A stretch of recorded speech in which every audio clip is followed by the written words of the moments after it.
Hello everybody and welcome to a brand new Elder Scrolls Online news video with me, Sherman. Today we're going to be talking about patch 4.0.1. This is the PTS patch for Summerset. So anyone who's on the PTS, this is the patch for you guys. Those who are on live, this stuff still pertains to you guys, but not as much as when it goes live. So first off, this is mostly bug fixes due to a lot of the quest bugs, the jewelry crafting bugs, the Sigic Order skill line, things like that, and the main quests in Summerset.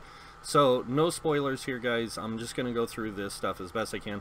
And just to let you guys know, you can expect to see the start of some balance changes. They stated here, as you guys can see, the start of some balance changes for combat abilities and item sets in the next PTS patch. So this patch is just fixes to the Sigic Order skill line quest and several other things. They also updated the templates, and anyone that's playing on PTS, all characters that we had on PTS will have to. We're getting a fresh update to this now. So all of our characters are basically wiped. We have to start all over. Which is fine because now the Sigic Order skill line's in the template, so we'll be able to check out the Sigic Order skills in templates and everything else. So really good news there. So just gonna squeeze on down here. So daily login rewards are active now on the PTS, so we'll be able to check out the daily login rewards and how they work. And daily rewards are cumulative, not consecutive. So this means you will receive a new reward each day you log in, not based on the amount of consecutive days you log in. So any day you log in, you're going to get the next reward, no matter, or you're going to get the reward for that day that you log in. You're not going to get all these rewards by waiting and all that stuff. You're just going to get the day you log in reward. Rewards available become available to claim at 12 a.m. UTC each day, and the collection of rewards will refresh on the first day of each calendar month.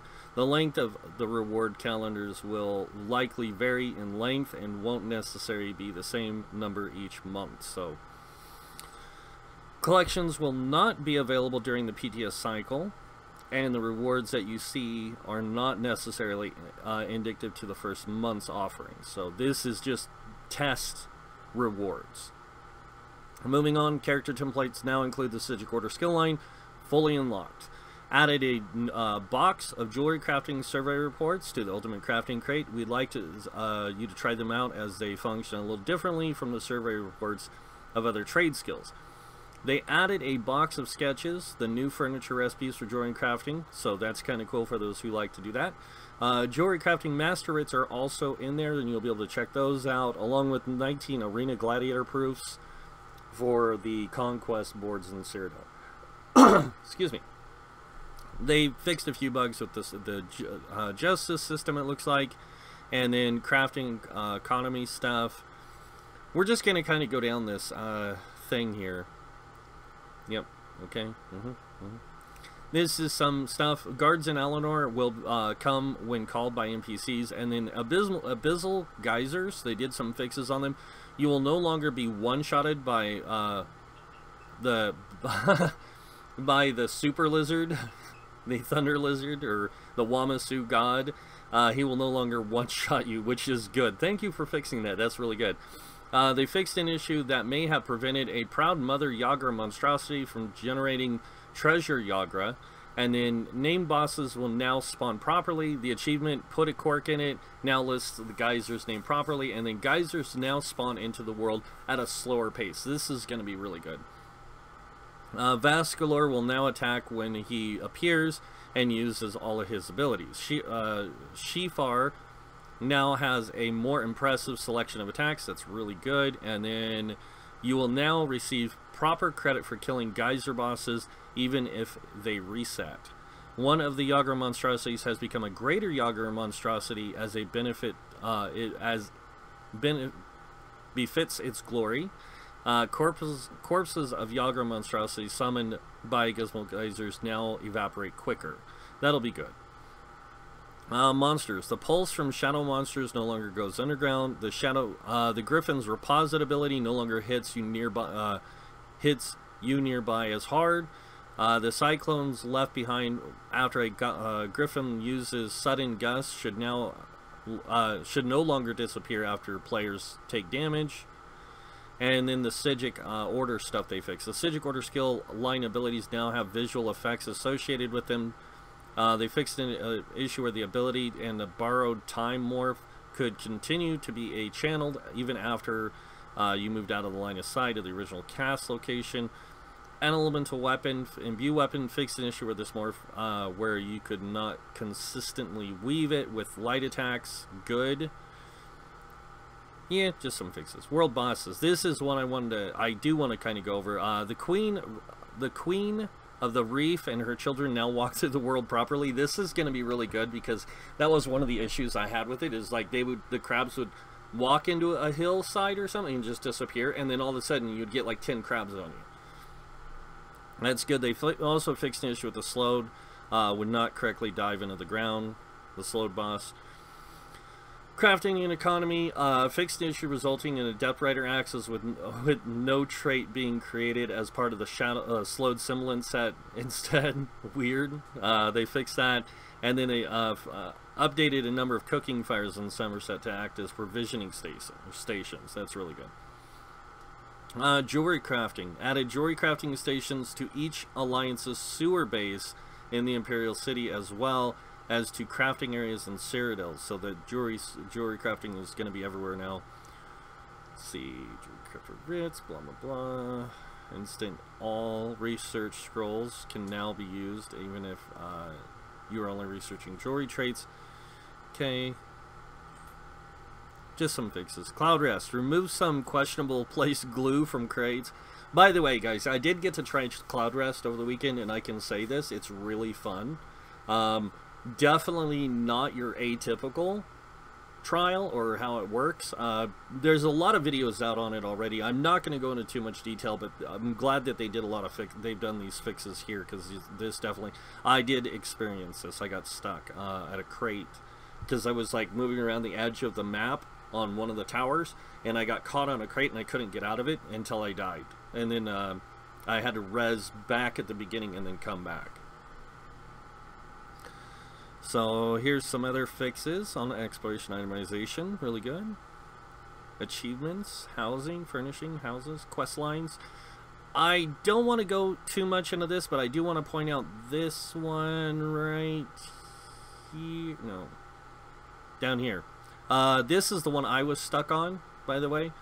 They did fix it, which is awesome. I'm not gonna go in anymore. I'm gonna skip over all that. Updated the health bar graphics for healing negation. Okay.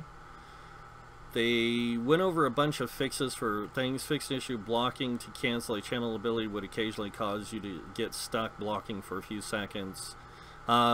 They fixed the rare issue where holding down the heavy attack would not cause you to perform a heavy attack. Please tell me you fixed this for staves, lightning staves, and resto staves, because that sucks. Like, you'd be targeting something, hitting attack, and your character would just, like, make the motion to attack, but wouldn't do anything. Siphoning did some stuff to Strife. Storm calling. They fixed the issue with the bolt escape. Let's see, Fighters Guild. Yes, they fixed this. Great. Alliance. Okay, I never tested that, so. Crafting, Crown Store updates. Sanctum Ophidium. Monsters, this can no longer reward points. Blah blah. Fixed various crashes found throughout the game. Improved issues with frame rates, hitching when running through larger areas such as cities on quad-core or better PCs and consoles. Improved multi-threading usage on quad-core PCs. Improved the frame rate stability when spending a lot of time in the same zone. Thank you for fixing this stuff. It was causing a lot of hectic turmoil for some of us. You'd be running along and it was like your character just hit a wall, and they would hit and stop, and then they'd just stand there for a few seconds. And then it was like they hit like an edge of a zone that wasn't a zone. And then all of a sudden it would load you in, and it was like, oh, okay, everything's fine now. I'm glad they fixed it. And it was, I'm thinking a lot of it had to do with the multi-threading, how the multi-threading works using quad cores. Yeah, I don't even want to get into it, but it could be that that's what was causing a lot of us to have that, and especially in the larger cities. Like when you're standing outside of Cimarine and you walk so far away from it, you'd start getting these stutters. But it wasn't like load stuff, like lag or anything. It was load, like it was the game trying to load, but it couldn't load anything past a certain point because it was trying to remove all the player characters that are standing in that area and then load the rest of the zone, and it couldn't do that. So let's see, gamepad mode. They fixed a few things to the gamepad mode for those who like to use gamepad. And I'm not going down any further because that is pretty much it for these patch notes, guys. Not a whole lot in this patch, but that's because they're holding off any major fixes until next week when we will probably be switching over to the European servers. I hope, personally, because that'll give me more time to do a lot more testing. This week, I'm going to be doing a lot of stuff on PTS. I'm going to be going over some... I was going to go over the gear sets, but I'm going to wait until we get the patch notes for the combat changes and the set changes, if they make any, and then I'll go over the gear sets. Right now, though, I don't think that the gear sets really need to be covered because we're still in PTS. And I can tell you from my own testing, there's a lot of good in some of the gear sets. Some of the gear sets are very niche. Some of the gear sets are very like set to be used with certain things, and it's kind of weird in my opinion how it's set up. There's a lot of good sets and a lot of like a lot of the sets are really good, don't get me wrong, but there does need to be some fine tweaking to them. But other than that, if they make too many drastic changes on the gear sets, I don't want to cover them now and then all of a sudden that, you know, all that stuff that I did in the video be wrong. It's kind of like I'm kind of upset that I released my Templar tank, the Avenger, so early, with not knowing if Night Mother's Gaze is going to keep the major fracture on it, because if it loses major fracture, that tank is back to square one, going back to sword and shield. And if I do that, I'm gonna probably just scrap the whole idea of a two-handed tank indefinitely. Well, not indefinitely, but I will not release any two-handed tank stuff for a while until we can get builds that will actually work with it. I mean, we have the Warden, which can two-handed tank pretty well. We have the Nightblade that can two-handed tank really well, and we have the DK who can two-handed tank really well. But leaving the Templar out and leaving the Sork out is a bad idea on two-handed tanking, and I think that's something they definitely need to look at. And keeping Night Mothers will do that. I know a lot of people are upset with the changes to Night Mother's Gaze, but honestly, my opinion on Night Mothers is in a good place right now. Sunderflame is in a better place than what it was, even though it does minor breach and minor fracture. It's still in a good place, but I still think that there needs to be something else maybe there on that set. And for those who are saying that there's not going to be enough ways to give penetration to stamina users in this update, stamina users right now can reach with Crusher, with Alkosh, and with the tank's taunt on a sword and shield, or even with major fracture, can reach 10k penetration. And guess what? The spellcasters can reach a little bit higher. And yes, some spellcaster builds will be able to reach penetration cap easier. That's true, but you couldn't build a spellcaster before this update to have high spell damage. Now you can build them to have 5k spell damage, which we couldn't do before. So my thoughts on this whole thing with the gear changes, like people saying stamina needs penetration, light armor needs to have the removal of penetration and instead have spell damage added to it in its place. So that way the sets are, the types are comparable, but not too comparable. If they remove the 12, if they want to add penetration to medium armor, they need to remove the 12% weapon damage. And honestly, that's going to hurt medium armor just as much. Because if they add penetration to medium armor, they got to add it somewhere, and that's going to be the place that they'd have to add it. But they'd have to remove the 12% weapon damage, and if they do that, that's going to hurt medium armor a lot more, and they're not going to have the kind of DPS you think. They're going to lose out on a lot of DPS compared to magic casters, even with that penetration value. And I think that's what a lot of people aren't quite understanding. Like, right now, stamina DPS, the abilities of stamina DPS actually do less damage than most Magicka abilities, because Magicka gains more with improved spell damage and increased max Magicka, and you get higher max Magicka with most Magicka builds anyways. So I don't want to turn this into this whole discussion about the two things, but the truth of the matter is if you look at the discrepancies between the two sets, light armor set has crit, they all have the same setup, except for the two differences between light armor and medium armor is light armor has penetration, medium armor has weapon damage. And they have spell penetration light armor, weapon damage on medium armor. If they take away the 12% weapon damage and give them penetration, then light armor, or medium armor and light armor, would be no different in use. If they take away penetration from light armor and give it spell damage, the same thing happens. But when people talk about homogenizing the game, that's all you're doing. You're homogenizing the game, and you're homogenizing it even more. When I hear people say that the devs are homogenizing the classes, I wish that they would give the classes very similar functionality and stuff, but unfortunately they don't. The classes are different. They have different passives. Now, yes, some of the abilities they have might share similarities, but that's it.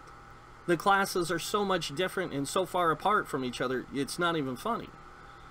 And if the devs were to homogenize the classes, and you know, like to the degree that everyone's making it out, what would be the point of even having classes? Just remove them completely and just create skill lines. That would be a lot easier. Because then there would be no homogenization. You would just have skill lines to choose from. And honestly, I wouldn't care either way. They're not homogenizing the classes. They're homogenizing some skills to make skills have similar effects, like what they did with spear shards and orbs. They put them on equal ground, but that's it. They're two totally different working skills. Spear shards, almost instant cast. When you throw a spear shard out, it's almost instant when it gets to that target. Orbs take time to travel. So that's the trade-off. You're still getting the same effect, but the trade-off is you're getting the orbs resources at a slower rate than you are with spear shards. And that's where they made that trade-off there. Just like what they did with a lot of the abilities. Yes, some share similar functionality, but they're still different because the class, how it works for each class is going to be different. So and I know a lot of people will argue that point, but the truth of the matter is if they were going to make this game homogenized to the degree that a lot of people are making it out, they would have done that already, and they haven't done that. Now, like I said, with these gear sets, whatever changes they're making to the gear sets, to the class abilities and things like that, it's to allow for the classes to have more role options than what they do now. And a lot of those changes that they've made so far are showing really good promise, especially on the Nightblade and the DK as healers. Because the Sork really didn't need anything. It already had really good healing. It's just nobody played one. Mainly because you have to use a pet to make it a really good, like, successful in-game healer. For trials, you need a pet with the Sork to get that burst heal. And it's not as effective as you think. It works really good.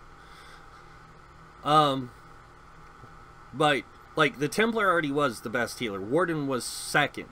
Nightblade, I'd say, would be third. And then DK would have been, or Sork would have been fourth, and DK would have been fifth. You know, in the live servers now.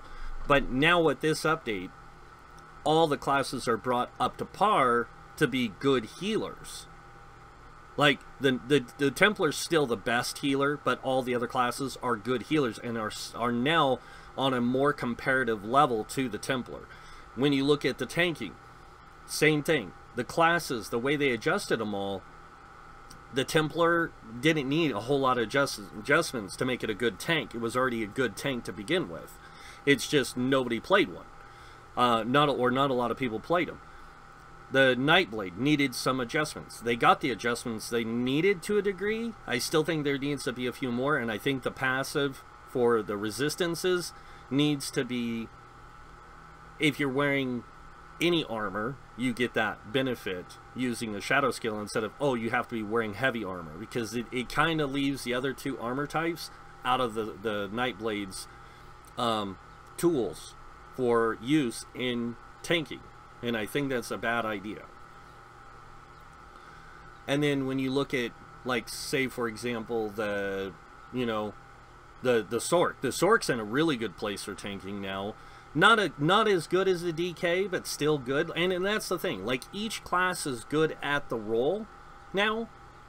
Better than they were, but they're not quite like superb. So, and I'm going to be covering a lot more of this, guys, in the Morning Cup with everybody on Wednesday, and everything like that. So keep your guys' eyes open for the Morning Cup and everything like that. So, and I know a lot of people, like I said, will disagree with a lot of things I had to say just now, but opinions vary, and everyone has their own opinion on stuff, and my opinion just pertains to the greater audience, not just specific demographics. And I believe that this game does cover, like, a lot of these changes they put in does reach the greater amount of players than it does affect a specific category of group of players. Like, this is what I like about this update, is it affects everyone to a greater extent versus those who are dedicated to specific areas of the game. Like those who are specific to PvP, those who are specific to in-game trials, and those who are specific to, you know, whatever. The overall changes that are coming with Summerset so far are all-encompassing. They're not just dedicated to one side or the other, and I think that's a really good thing that they're staying with this focus. So, but that's pretty much it for the patch notes. Sorry I went on that little tangent at the end. I'm just, to be honest, you guys, I get so bored and tired. I don't want to say bored, but tired of seeing all the negative stuff being brought out about this, that nobody's really paying attention to the overall. Everyone's so focused on their own idea of how the game should be, when they're not looking at how the game is needing to be for the overall player base, not just their own. Like, for me, I could go on about how I'd like to see the game change better for me as a player, but in reality I have to look at it from a perspective of, hey, there's more than just me playing the game. Lots of cool changes in this update. I can't wait to get on PTS. Hopefully it'll be updated by the time this video is uploaded and going, and I'll be on PTS testing a lot of this stuff, especially the Sigil Order skill line. I really wanted to get in and test it, and now I have that ability. So yeah, but that's pretty much it. So if you guys like this video, you guys can hit that like button. If you guys want to see more videos by me, you can hit that subscribe button. Other than that, I want to thank you all for watching. Until next time, have a wonderful day. Excuse me. And this guy might see you in game. Bye.